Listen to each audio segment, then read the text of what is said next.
پاس gas نہیں ہے. ہم ٹینڈر کر رہے ہیں, مسلسل ٹینڈر کر رہے ہیں, اور ان ٹینڈرز میں کوئی شرکت نہیں کر رہا.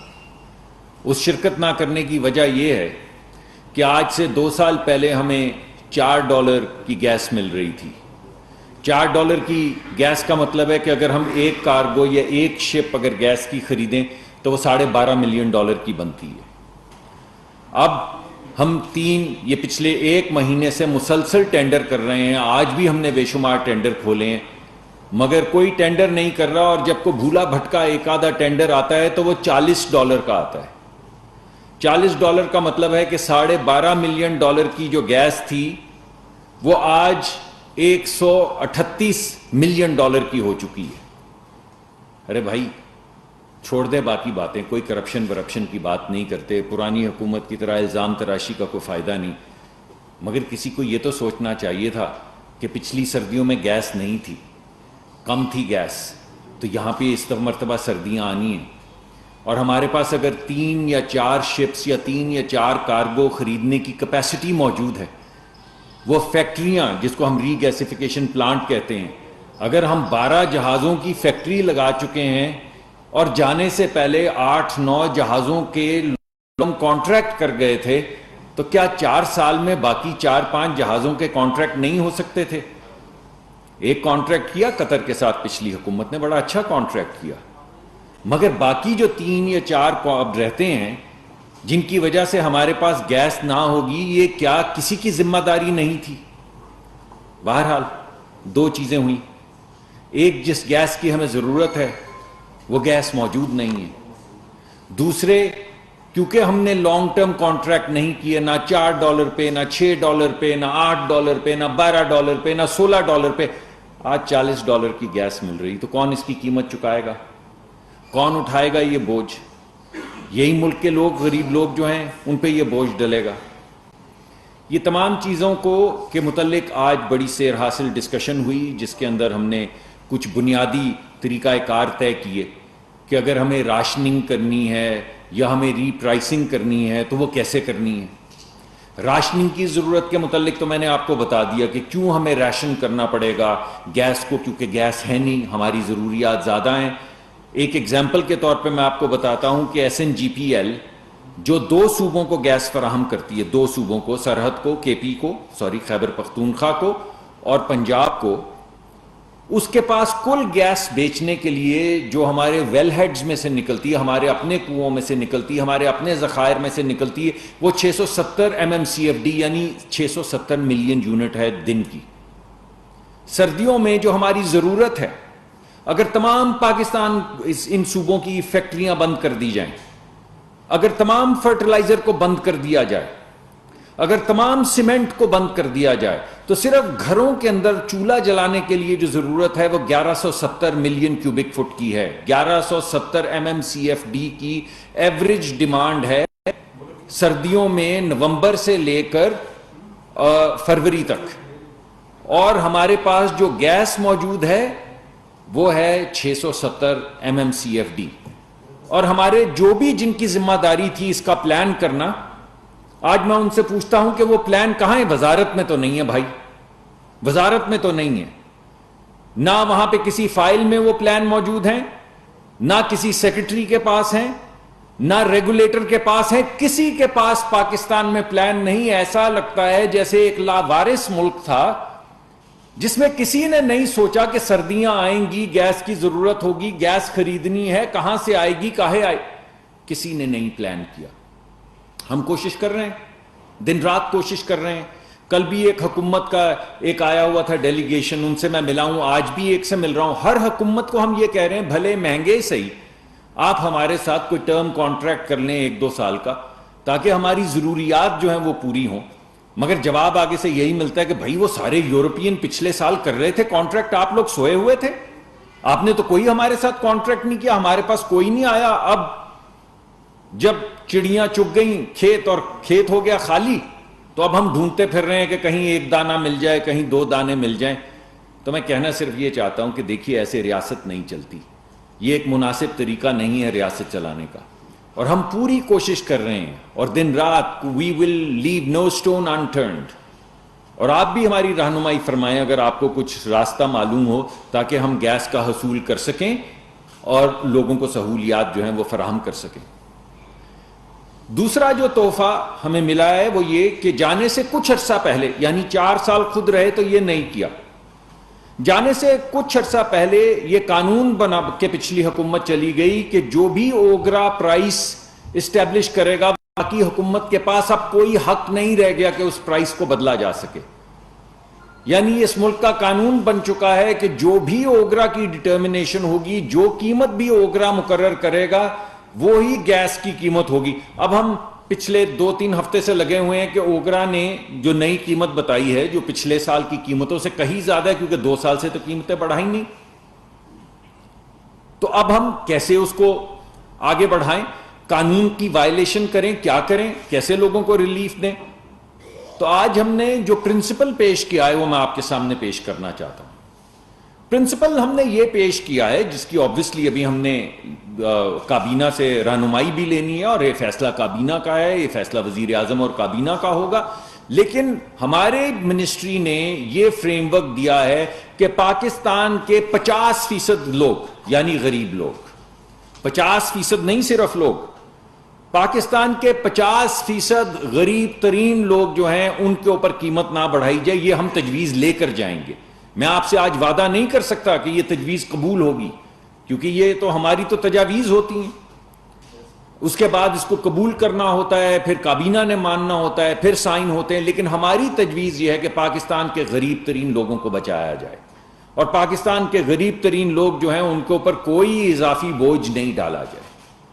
لیکن وہ لوگ جن کے گھر میں 3-3 4-4 واٹر ہیٹرز ہیں، گیزر ہیں، 3-3 4-4 5-5 سپیس ہیٹرز ہیں، اور 6-6 8-8 چولہے ہیں جن کے اوپر اللہ نے اگر ان کو دیا ہے تو اچھا ہے، وہ اپنے ماں باپ کی بھی خدمت کریں، اپنے خاندان کی بھی کفالت کریں، لیکن ان کو یہ بوجھ اٹھانا چاہیے۔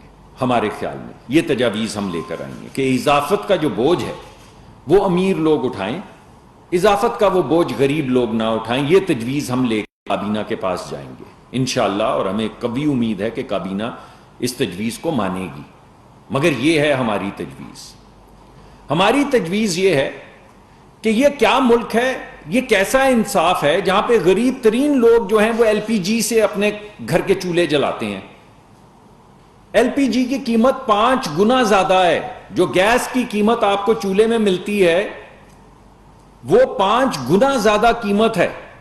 یہ کیسا ملک ہے جہاں پہ غریب ترین لوگ جن کے گھر میں پائپ لائن نہیں بچھی ہوئی وہ ایل پی جی کی قیمت دے رہے ہیں، یعنی 5-6 گنا، اور امیر ترین لوگ، میں دوبارہ سے میں کوئی امپریشن نہیں دینا چاہتا، میں ہر مرتبہ ان کا ذکر کرتا تو کہتا ہوں اللہ ان کو اور دے، مگر اگر اللہ نے ان کو دیا ہے تو ان کو 150-200-300 روپے کی گیس کاہے کو فراہم کی جائے؟ بھائی وہ بوجھ اٹھائیں ایل پی جی کی قیمت کا، جو بوجھ اٹھا سکتے ہیں اس ملک میں ایل پی جی کی قیمت کا وہ بوجھ اٹھائیں، اور جو بوجھ نہیں اٹھا سکتے اللہ ان کو ہمت دے، طاقت دے، مگر ریاست کا یہ فرض ہے کہ ان کو ریلیف دے۔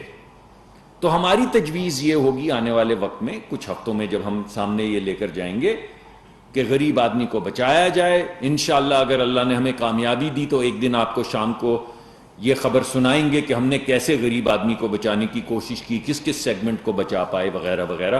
یہ تفصیلات میں آپ کو بعد میں دوں گا، میں آپ کے ساتھ ایک فریم ورک اور آپ کی وساطت سے عوام تک یہ کم از کم وزیر اعظم کی جو سوچ ہے، میں چاہتا تھا کہ میں سوچ آپ تک پہنچا دوں، باقی تو اللہ مالک ہے، جو فیصلہ سیاسی طور پہ کیا جائے گا وہی فیصلہ میں آپ کے سامنے لے کر آؤں گا، لیکن کم از کم وزیر اعظم کی سوچ اور وزارت کی تجاویز جو ہیں وہ میں آپ کے سامنے لانا چاہتا تھا۔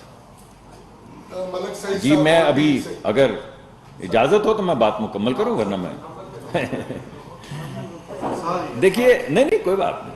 دیکھیے دوسری اہم چیز یہ ہے کہ آپ دیکھ ہی رہے ہیں، آپ نے آج دیکھا کہ ایک فیصلہ آیا کہ سہولت بجلی کے حوالے سے عوام کو پنجاب میں جو وزیر اعلیٰ ہیں انہوں نے سہولت دینے کی کوشش کی کہ 100 یونٹ تک اگر بوجھ ہے، اتنی غربت ہے، اتنی مہنگائی ہے تو غریب آدمی کو سہولت فراہم کی جائے، اور جو 100 یونٹ تک، یعنی جس طرح میں آپ کو کہہ رہا ہوں کن لوگوں کو میں ریلیف دینے کی ہم کوشش کریں گے، وہ جو ایک چولہا جلاتے ہیں، آپ نے دیکھا نا ربڑ کی پائپ لگی ہوئی آگے ایک چولہا ہے، وہ شخص کیوں بوجھ اٹھائے؟ ربڑ کی پائپ لگی ہوئی، آگے 2 چولہے ہیں، 5-6 بچے ہیں، ان کا کھانا وہ کیوں یہ اٹھائیں؟ جن کے گھر میں رینج لگی ہوئی ہے، کوکنگ رینج، وہ تھوڑا سا بوجھ اٹھائیں. اور جو بے شمار سپیس ہیٹرز، بالکل اسی طرح وزیر اعلیٰ پنجاب نے یہ جانا کہ یہ ملکی مفاد میں ہے کہ اس غربت اور اس مہنگائی کو سامنے رکھتے ہوئے 100 یونٹ تک، یعنی جو صرف پنکھا چلا رہا ہے یا بنیادی چیزیں جو ہیں، بجلی، یہ لائٹ اور پنکھا جن کے بغیر ریلیف نہیں ہے، ان کو سہولت فراہم کی جائے اور ان کا بوجھ کچھ وقت تک بجٹ میں سے حکومت اٹھائے، پنجاب حکومت اٹھائے. ہماری خواہش ہے کہ دیگر حکومتیں بھی اس سے بہتر پروگرام لے کر آئیں یا اس طرح کے اپنی مرضی سے پروگرام لے کر آئیں، مگر غریب لوگوں کو سہولت فراہم. یہ ایک سہولت تھی، اس کو بھی پولیٹیسائز کر دیا. تو نہ دیں، نہ دیں. اپوزیشن کا مطلب یہ ہے کہ اگر ہم کہیں کہ غریب آدمی پہ بہت بوجھ ہے تو آپ کیا کہہ رہے ہیں کہ مت دیں، مرنے دیں، پسنے دیں. اور اگر کوئی دیتا ہے اس طرح کا ریلیف کسی غریب آدمی کو، جیسا ہم بھی اپنا تجویز کر رہے ہیں، تو آپ کیا کہیں گے کہ یہ الیکشنیئرنگ ہے؟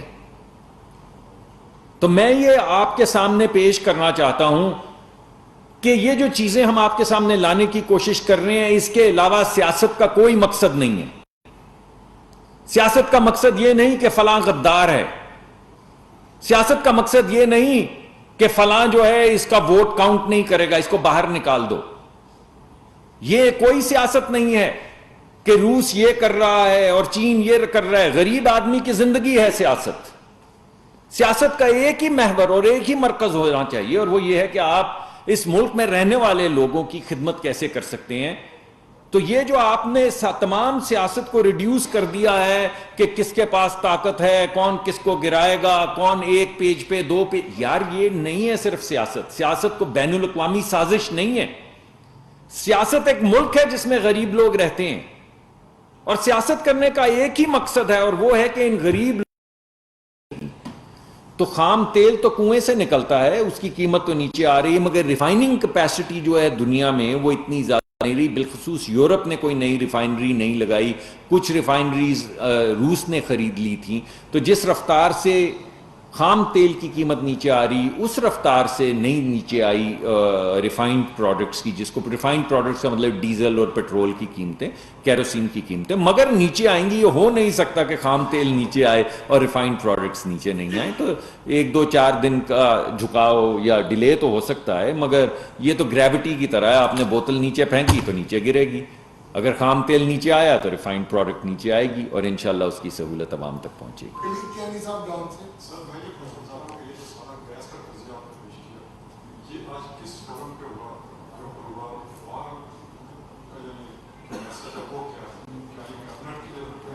کہہ نہیں فیصلہ کا بھی جی جی مجھے خطرہ ہے آپ کو خطرناک سوال پوچھنے والے.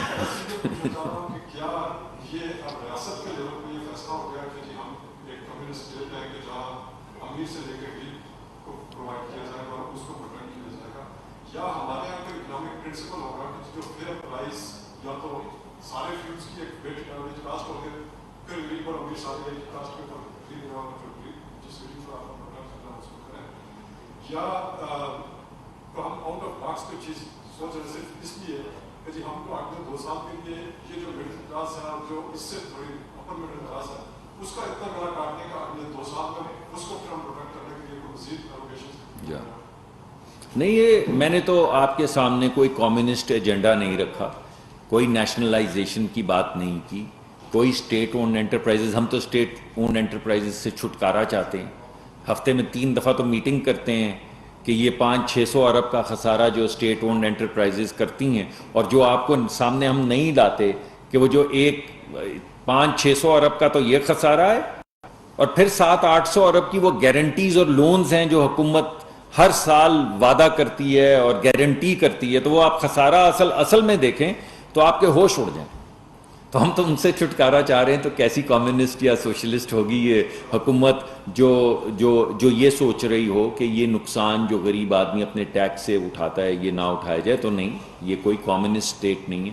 میں نے آج کی بھی اپنی انٹروڈکشن میں 2 باتیں کہیں، آپ کو ایک سنی، دوسری دوبارہ کہہ دیتا ہوں کہ ملک کے اندر اقتصادی ترقی ہو، ملک کے اندر صنعت کاری ہو، ملک کے اندر جو ٹریڈ ہے وہ بڑھے. یہ ہمارا ایک بنیادی نقطہ ہے. ملک کی پروڈکٹیوٹی بڑھے, ملک کی پیداواری طاقت جو ہے وہ بڑھے, نہ صرف طاقت صرف بڑھے بلکہ اس کی ایفیشنسی بڑھے. یہ تو ہماری ہر پالیسی میں آپ کو انشاءاللہ نظر آئے گا, جو کسی لارج اسٹیٹ اونڈ یا کمیونسٹ سوشلسٹ انٹرپرائز کا نہیں ہوتا نقطہ نظر. مگر ایک غریب ملک ہے جس میں شرح جو مہنگائی کی ہے وہ بڑھ گئی ہے, تو غریب پہ بوجھ ہے. تو کیا جو ریاست سوچے کہ جتنی دیر میں یہ ترقی ہو رہی ہے یا جس راستے سے ہم ترقی کی طرف جائیں گے اس راستے میں غریب کو بچانا کوئی ایسی سوشلسٹ اور کمیونسٹ تھاٹ تو مجھے نہیں لگتی. مجھے تو ایک ریزنیبل سٹیٹ جو ہے وہ لگتی ہے. یعنی ان امپلائمنٹ بینیفٹس کون سی دنیا کی کیپٹلسٹ سوسائٹی ہے, ایک بتائیے, ایک امریکہ سمیت. سب سے بڑا کیپٹلزم کا منبع جو ہے وہ امریکہ ہے. سب سے زیادہ ان امپلائمنٹ رائٹس وہاں پر ہیں, سب سے زیادہ ری ٹولنگ رائٹس وہاں پر ہیں. تو مجھے کوئی کیپٹلسٹ ملک بتائیں جو رسپانسبل ملک ہو. یورپین ملک بتائیں, مجھے نارڈک ریجن بتائیں, ڈنمارک بتائیں, فن لینڈ بتائیں, سویڈن بتائیں, برطانیہ بتائیں. کون سا ملک ہے جہاں پہ غریب کو بچانے کی کوئی نہ کوئی طریقہ کار یا کوئی نہ کوئی سہولت یا کوئی نہ کوئی انسٹرومنٹ نہیں ہوتا؟ ہم صرف وہ کر رہے ہیں. یہ تھا آپ کا پہلا سوال. ایک اور بھی تھا کچھ, یہی تھا کمیونسٹ سوشلسٹ. ہاں ہاں, فورم نہیں میں اس وقت آپ کے سامنے رکھنا چاہتا. میں یہ کہنا چاہتا ہوں کہ یہ ہماری سوچ ہے, وزیر اعظم کی یہ سوچ ہے, یہ ہماری سوچ ہے اور یہ ہماری تجویز ہے جو اب کابینہ کے سامنے آئے گی, اور کابینہ اس پہ یعنی بھرپور ہر ایک کا اوپینین لے گی. اور اسی وجہ سے میں اسپیسیفکس نہیں آپ کے سامنے رکھے کہ یہ کابینہ کا فیصلہ ہوگا, اور جو بھی وہ حکم کریں گے میں آپ کے سامنے لے کر حاضر ہوں. سر میرا سوال یہ ہے کہ اس طرح بھی آپ نے 100 یونٹ کی بات کی پنجاب کے حوالے سے کہ اس کو آپ کا تحریک انصاف نے سیاسی معاملہ بنا لیا ہے, تو اگر وہ اتنا ہی اچھا انہوں نے فیصلہ پنجاب حکومت نے کیا ہے, سندھ میں جو پیپلز پارٹی کی حکومت ہے وہ وفاق میں آپ کے اتحادی ہیں, بلوچستان میں آپ کے اتحادی ہیں, اور خود آپ وفاق میں بیٹھے ہیں, تو یہ سندھ میں, بلوچستان میں اور وفاق میں آپ اس کو کیوں نہیں اس کے اوپر امپلیمنٹیشن کرتے اور 100 یونٹ کیوں دیتے لوگوں کو جو 100 یونٹ استعمال کرتے؟ کیوں نہیں ہوگا؟ کیوں؟ جی جی آپ جی. 100 یونٹ ہے, بے شک بڑی بہت بڑا کام آپ لوگوں نے کیا ہے, لیکن آپ تھوڑا سا بتا دیں گے کہ خاص طور پر صوبہ پنجاب 10 کروڑ کی آبادی ہے, 10,000 بندہ ہوگا جو 100 سے کم یونٹ استعمال کرتے ہیں. آپ کی کسی معاشرے کا حصہ ہے جی. تو یہ غریبوں کے نام پہ سیاست ہے کہ یہ سیاست ہے؟ نہیں, میں آپ کو, میرے پاس کوئی ایگزیکٹ نمبر نہیں. میرا تو خیال ہے کہ جن لوگوں کی آپ بات کر رہے ہیں یہ غالباً کوئی, اب میں بھلے سے میں نمبر آپ کو غلط نہیں دینا چاہتا, کہ 8 ملین کنیکشن یا 11 ملین ہے. یہ کوئی چھوٹا نمبر نہیں ہے. یہ ایسے نہیں ہے کہ وہ سیاست ہے کہ لاکھ لوگوں کو دے دیا گیا, بالکل ایسی بات نہیں. یہ میرے خیال میں کل کا تقریباً, یا میں اب بھولتا ہوں, ابھی میں دیکھ, ملین لوگ آپ کہہ رہے ہیں کہ پنجاب کنیکشن لوگ نہیں بھائی, کنیکشن, ایک کنیکشن میں 6 لوگ رہتے ہیں.